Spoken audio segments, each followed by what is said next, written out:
Hey friends, if you encounter cryptographic services high disk or CPU usage, then please watch this video. I will guide you through the resolutions. The first solution is an SFC scan. So how would you perform an SFC scan? Search for command prompt in the Windows search bar and click on Run as Administrator. And then type the command sfc /scan now and hit enter. So the next is to reset the cat2 folder. Basically, this means deleting the contents of the cat2 folder. I'll show you the easiest method for it. Search for disk cleanup in the Windows search bar and open disk cleanup. Now click on cleanup system files, select C drive and click on OK. It will start scanning and at one stage it will say Windows Update Cleanup.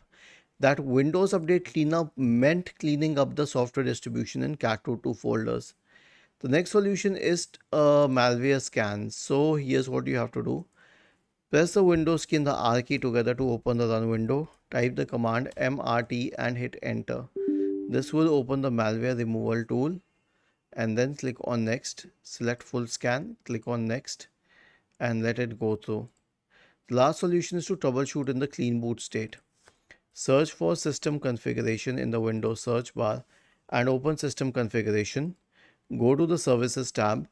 Check the box associated with hide all Microsoft services. If any of the services checked, click on disable all, apply, OK, and then restart your computer. Was this helpful? If yes, then please subscribe to the channel. If not, then let us know in the comment section of the video on how we could help you further.